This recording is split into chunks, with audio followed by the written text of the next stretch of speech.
On August 24th in the year 410, a gate swung open in the Aurelian walls.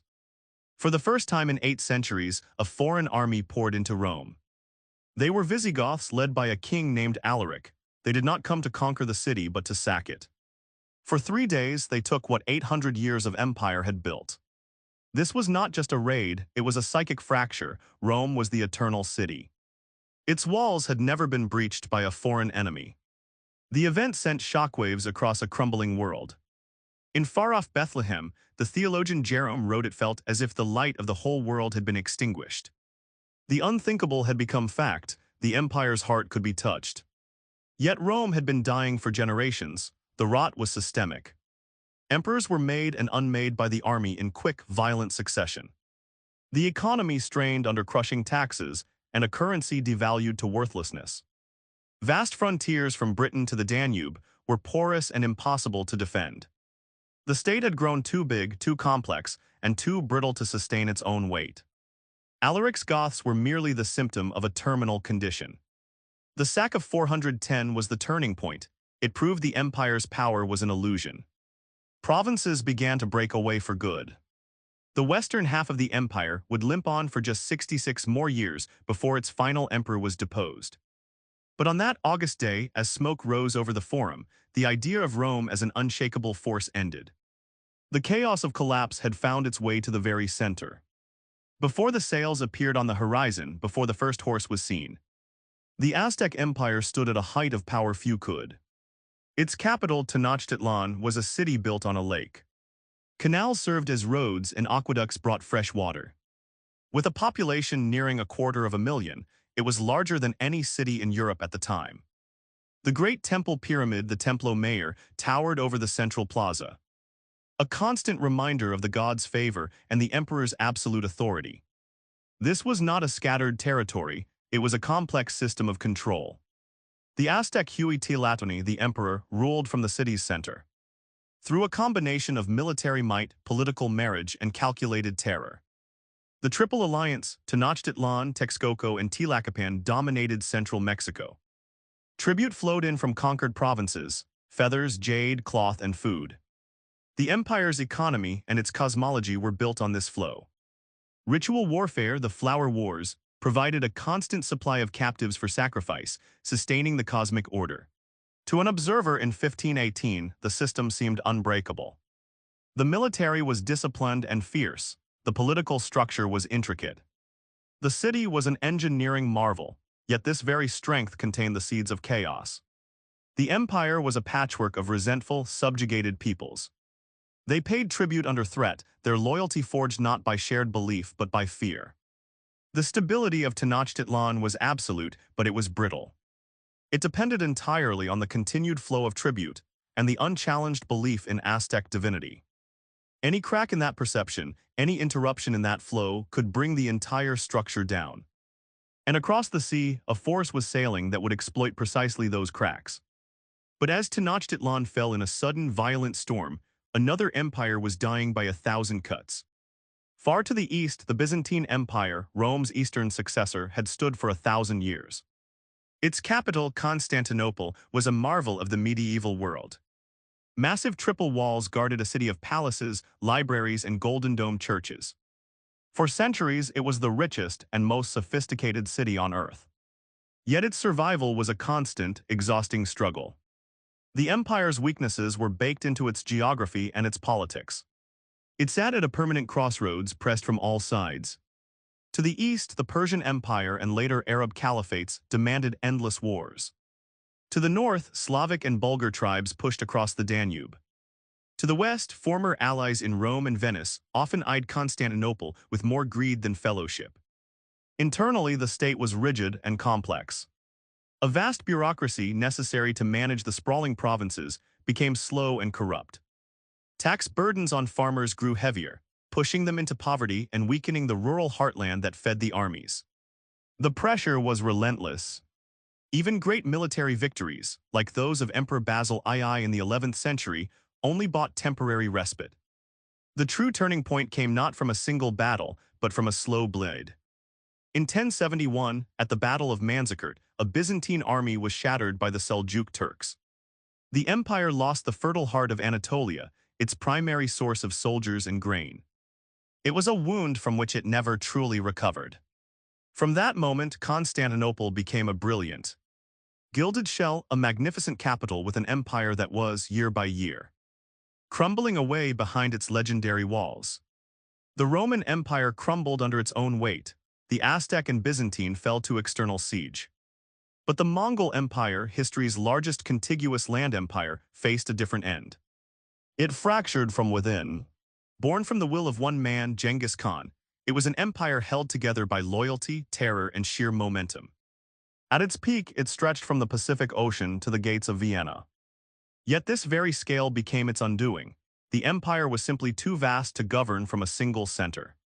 After Genghis's death, it was divided among his sons into four major khanates: the Yuan in China, the Ilkhanate in Persia, the Golden Horde in Russia, and the Chagatai in Central Asia.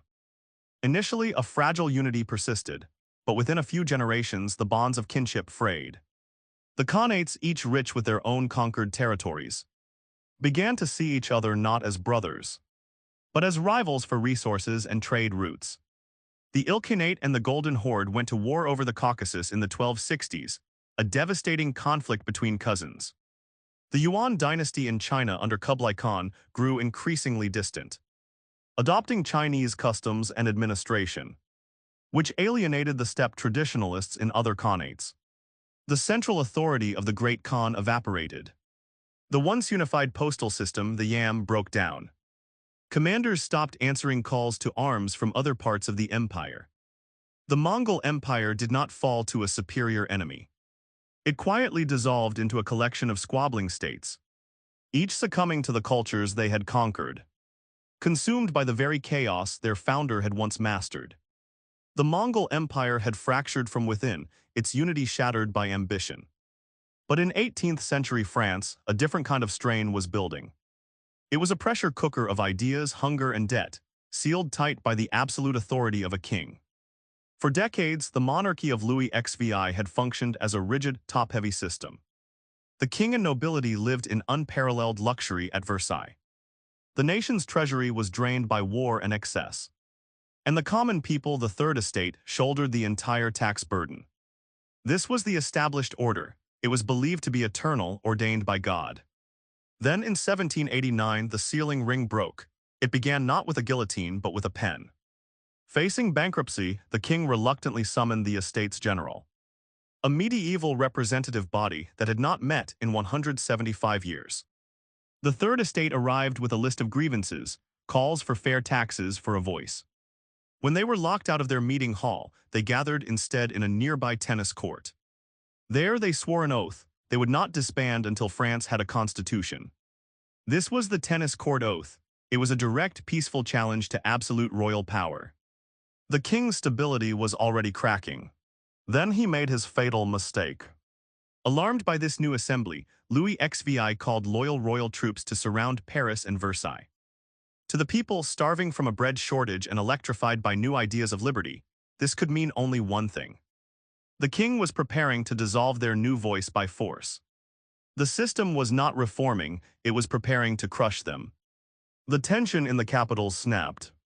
If the French Revolution was a single violent fracture, the Ottoman Empire suffered a slower, more agonizing decay. By the 19th century, it was known across the continent as the sick man of Europe.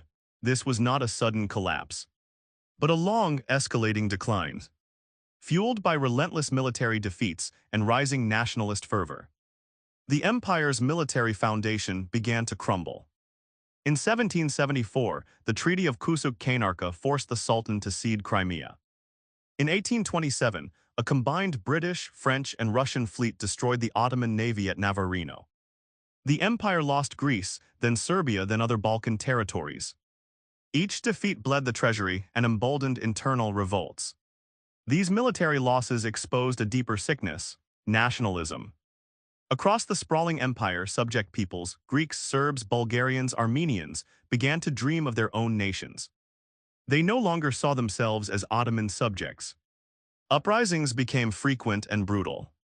The empire responded with harsh crackdowns, like the suppression of the Bulgarian April Uprising in 1876.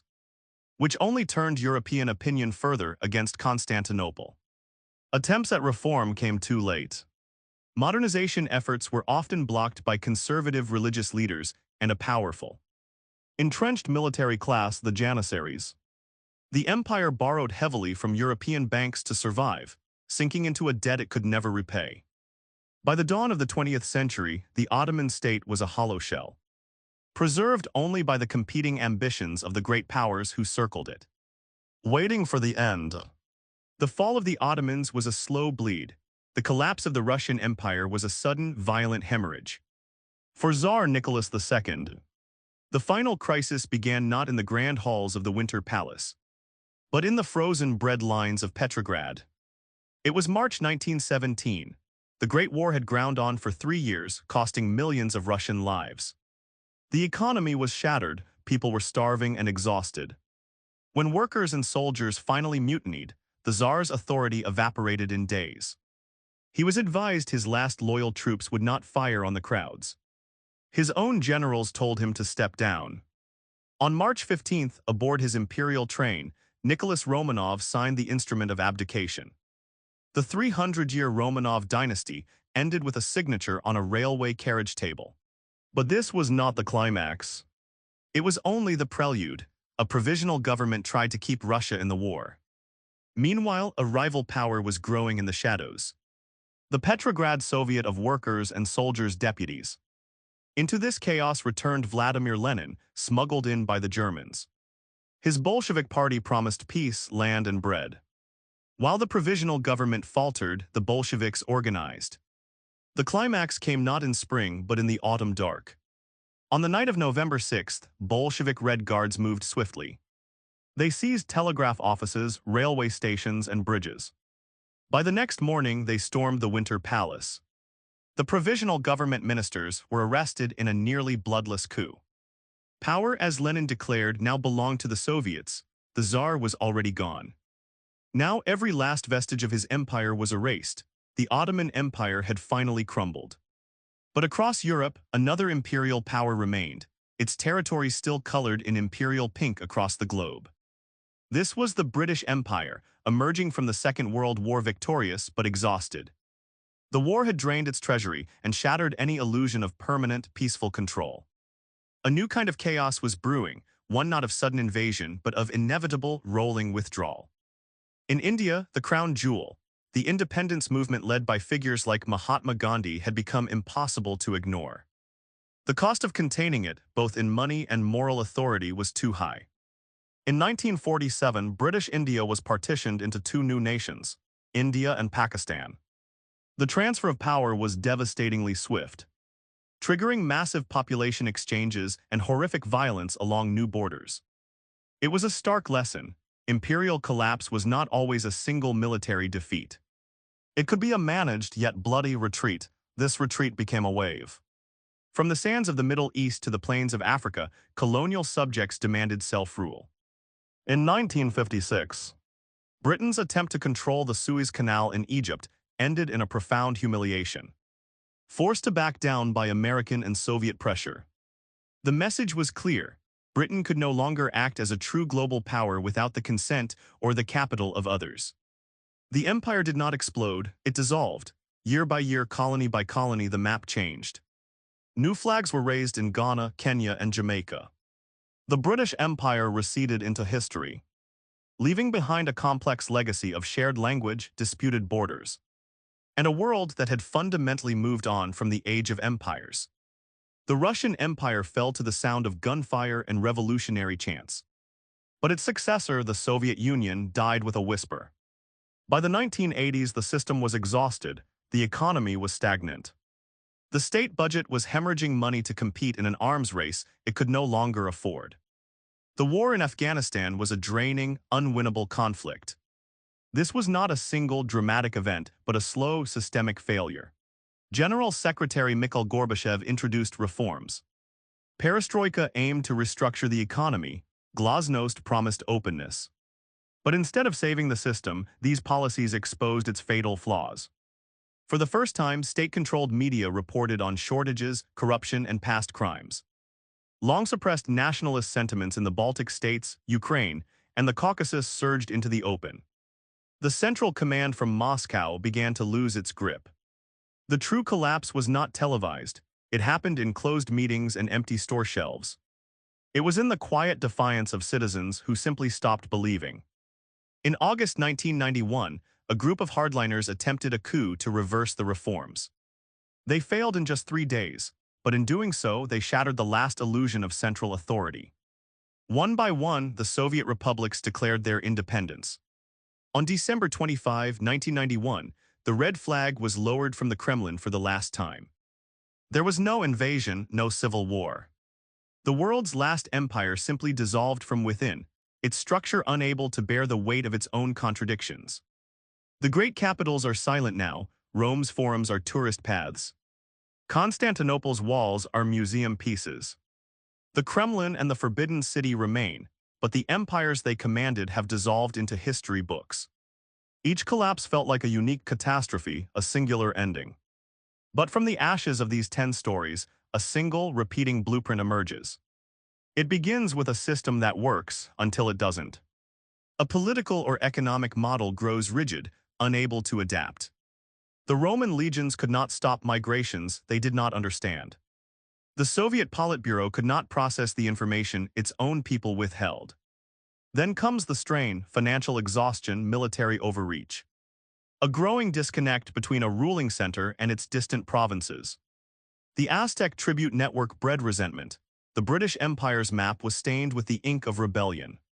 Finally, a trigger, often it is something small, a grain shortage in Petrograd. A ship arriving in Veracruz, a failed putsch in Moscow. The moment the center can no longer enforce its will, the idea of the empire shatters faster than its armies. These are not tales of ancient history, they are diagnostics. They show how complex systems fail. The same pressures of overextension, brittle leadership, and cultural fracture do not recognize borders or centuries. They wait in the foundations of any power structure that believes itself permanent. The pattern is not a prophecy, it is a reminder all edifices are built by people. And they can be unmade by the same hands. The only question left is which echo we are listening to now.